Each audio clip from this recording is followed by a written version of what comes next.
Channel राज today Hindi में। दोस्तों आज हम इस वीडियो में बात करेंगे ट्रांसमिशन लाइन में होने वाले कोरोना लॉस के बारे में। दोस्तों आज मैं आपको इस वीडियो में कोरोना लॉस के बारे में विस्तार से स्टेप बाय स्टेप बात करूंगा। तो आज हम इस वीडियो में बात करेंगे definition of corona, corona formation, factor affecting corona, मतलब कि कौन कौन से कारक हैं जो कोरोना को इफेक्ट करते हैं, disadvantages of corona loss and minimising corona, मतलब हम कोरोना को कैसे कम कर सकते हैं। तो दोस्तों आज मैं आपको इस वीडियो में ये सारे स्टेप को कवर करूंगा और आपको बहुत ही अच्छी तरीके से बताऊंगा जिससे आपको समझ में आ जाएगा। तो चलिए फिर जानते हैं।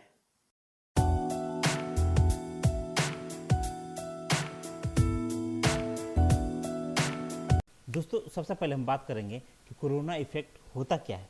तो कोरोना इफेक्ट कंडक्टर के आसपास की हवा के आयनीकरण मतलब आयोनाइजेशन की घटना, जिसके कारण हिसिंग के शोर के साथ चमकदार चमक उठती है, मतलब लुमिनस ग्लो होता है, उसको हम क्या कहते हैं, कोरोना इफेक्ट कहते हैं। दोस्तों मैं आसान शब्द में आपको बता देता हूँ कि आप बहुत ही अच्छी तरह से आपको समझ में कि कंडक्टर के आसपास जो मधुमक्खियों जैसी आवाज़ आती है उसको हम कोरोना इफेक्ट कहते हैं।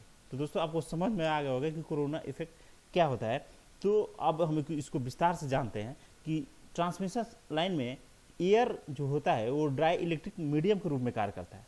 अगर दूसरे शब्दों में कहें तो यह करंट कैरिंग कंडक्टर्स के बीच एक इंसुलेटर है। यदि कंडक्टर के बीच वोल्टेज इंड्यूस होता है तब चार्जिंग करंट कंडक्टर्स के बीच फ्लो होता है और यह चार्जिंग कंडक्टर ट्रांसमिशन लाइन के वोल्टेज को बढ़ा देता है। चार्जिंग करंट के कारण इलेक्ट्रिक फील्ड की जो इंटेंसिटी है दोस्तों वो भी बढ़ जाती है।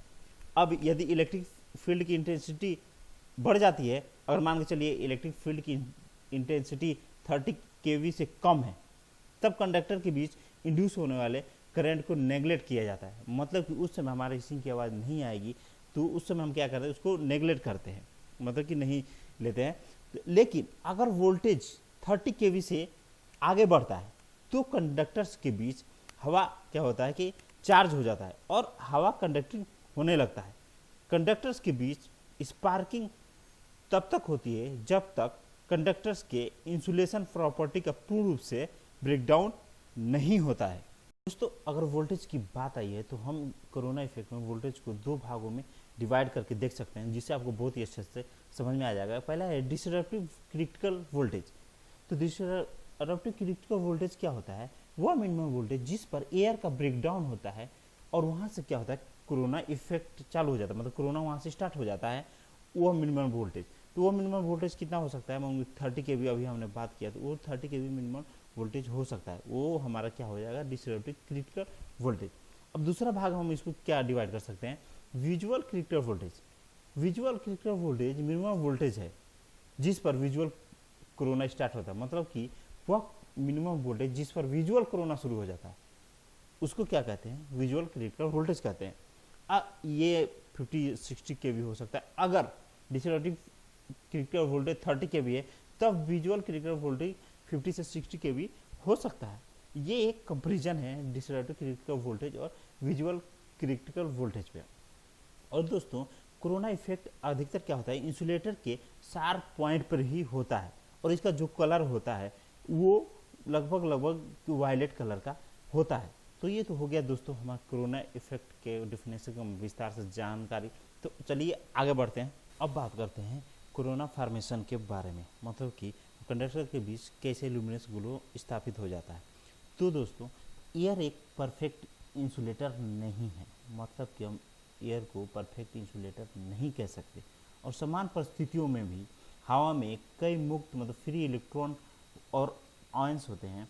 जब कंडक्टर्स के बीच एक इलेक्ट्रिक फील्ड इंटेंसिटी स्थापित हो जाती है तो ये आयंस और फ्री इलेक्ट्रॉन्स अपने ऊपर फोर्स का अनुभव करते हैं। इस प्रभाव के कारण आयन और फ्री इलेक्ट्रॉन्स एक्सीलरेट हो जाते हैं और ऑपोजिट डायरेक्शन में क्या होता है कि मूव करने लगते हैं, मतलब कि एक्सीलरेट होने के बाद क्या करेंगे कि उल्टी दिशा में मूव करने लगते हैं। तो इस मोशन के दौरान क्या होता है कि चार्ज पार्टिकल्स, मतलब जो चार्ज पार्टिकल्स होते हैं, कण होते हैं, एक दूसरे से टकराने लगते हैं। इनके साथ अनचार्ज पार्टिकल्स मतलब अनचार्ज मॉलिक्यूल्स भी बहुत स्लो मूविंग करते हैं। इस प्रकार चार्ज पार्टिकल की संख्या तेजी से बढ़ने लगती है। मतलब कि पहले जो चार्ज पार्टिकल्स था उसके साथ अनचार्ज भी होगा, मूव साथ में मूव करने लगेंगे, तो इस प्रकार क्या होगा कि चार्ज पार्टिकल की संख्या बढ़ जाएगी। इससे कंडक्टर के बीच एयर का कंडक्शन क्या होता है कि बढ़ जाता है। मतलब कि कंडक्टर के साथ में एयर कंडक्शन बढ़ जाएगा और यहाँ पर क्या होता है, एक ब्रेकडाउन होता है। और इसी ब्रेकडाउन के दौरान क्या होता है कि कंडक्टर के बीच आर्क स्थापित हो जाता है। मतलब कि हमारा लुमिनस ग्लो हो जाता है और हिसिंग के साउंड की आवाज़ के साथ में हमारा क्या होता है कि आर्क उत्पन्न होता है। तो ये होता है हमारा corona formation. Factors affecting corona, मतलब कि कोरोना को प्रभावित करने वाले कौन कौन से कारक है, अब हम उसके बारे में बात करेंगे। जो पहला हमारा सबसे महत्वपूर्ण कारक है वो है एटमॉस्फेरिक कंडीशन। एटमॉस्फेरिक कंडीशन मतलब कि हम अगर बात करें कि अगर वो रेनी कंडीशन है तो क्या होगा कि हमारा कोरोना वहाँ पे ज़्यादा होगा। क्यों? क्योंकि जो वातावरण में क्या होता है, वाटर के मॉलिक्यूल मौजूद होते हैं, तो वहाँ पर क्या होगा कि वर्चुअल क्रिटिकल वोल्टेज क्या हो जाएगा, कम हो जाएगा एयर का, और वहाँ पे हमारा कोरोना ज़्यादा हो जाएगा। उसके विपरीत अगर नॉन रेनिंग कंडीशन है तो वहाँ पे कोरोना हमारा कम होगा।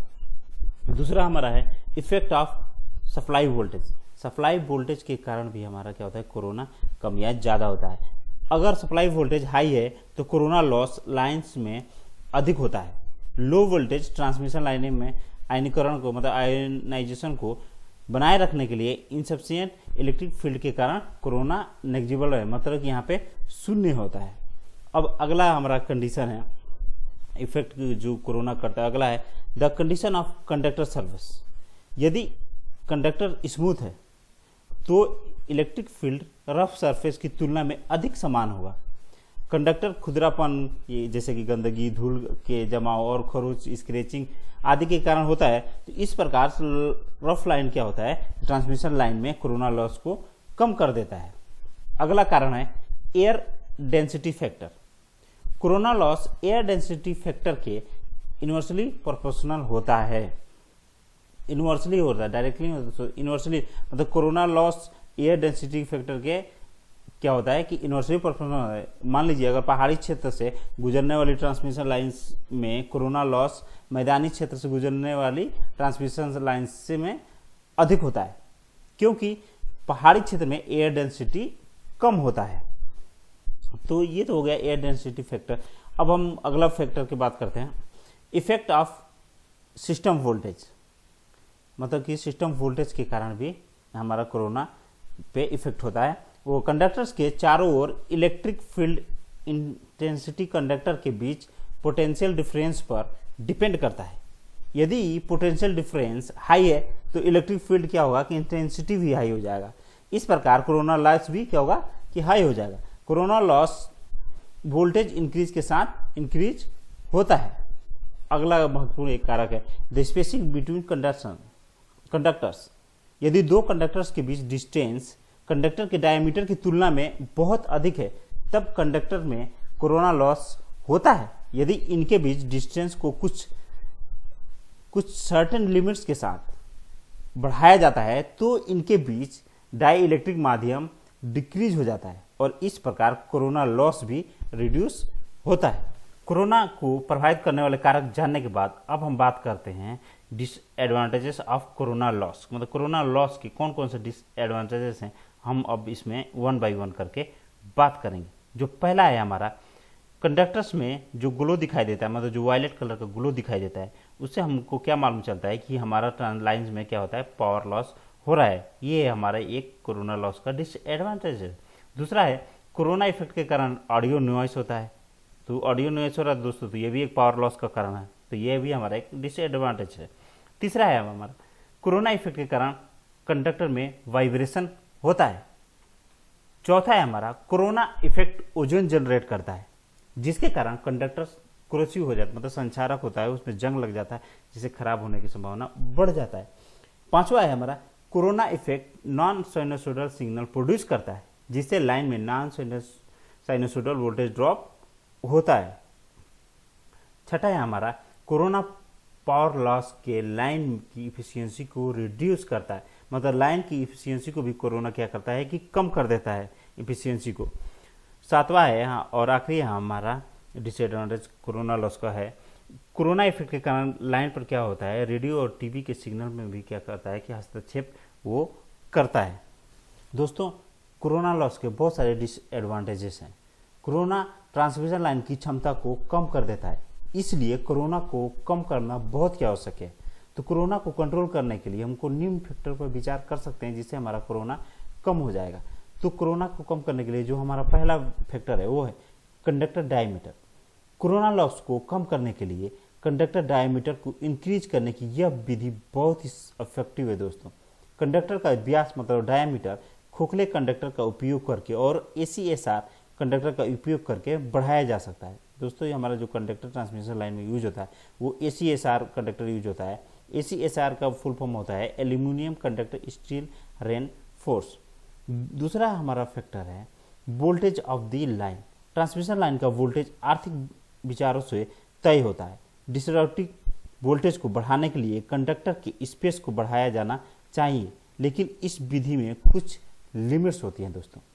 और तीसरा है हमारा स्पेसिंग बिटवीन कंडक्टर्स। यदि कंडक्टर्स के बीच स्पेस बढ़ता है तो इंडक्टिव रिएक्टेंस में भी वृद्धि के कारण उनके बीच वोल्टेज भी बढ़ता है। यदि इनके बीच डिस्टेंस को कुछ सर्टेन लिमिट्स के साथ बढ़ाया जाए तो इनके बीच डाई इलेक्ट्रिक माध्यम डिक्रीज होता है और इस प्रकार कोरोना लॉस भी रिड्यूस होता है। चौथा है दोस्तों यूजिंग कोरोना रिंग। इसको दोस्तों एंटी कोरोना रिंग भी बोलते हैं, मतलब कि कोरोना रिंग का उपयोग करके हम क्या कर सकते हैं, कोरोना लॉस को कम कर सकते हैं। दोस्तों, आपने देखा होगा कि जो ट्रांसमिशन लाइन ओवरहेड पर एक रिंग जैसा बना होता है वो उसको हम कोरोना रिंग बोलते हैं या एंटी कोरोना रिंग कहते हैं। और इसका क्या कारण होता है, इसके कारण होता है हमारा कोरोना लॉस कम हो जाता है। तो दोस्तों, ये हमारे सारे मेथड है कोरोना लॉस को कम करने के लिए। तो उम्मीद करता हूँ दोस्तों आपको ये वीडियो मेरा पसंद आया होगा और आपके सारे क्वेश्चन क्वेरी जो होंगे वो सॉल्व हो गए। और फिर भी आप कुछ पूछना चाहते हैं तो हमारे कमेंट बॉक्स में नीचे जाके कमेंट कर सकते हैं, मैं रिप्लाई देने की पूरी कोशिश करूंगा। तो दोस्तों, अगर आपको ये मेरा वीडियो पसंद आया तो प्लीज़ इस वीडियो को लाइक करिए और हमारे चैनल राष्ट्रीय हिंदी को सब्सक्राइब करना मत भूलिए, क्योंकि मैं आप के लिए ऐसे ही इलेक्ट्रिकल से जुड़े हुए वीडियो लेके आता रहता हूँ। धन्यवाद।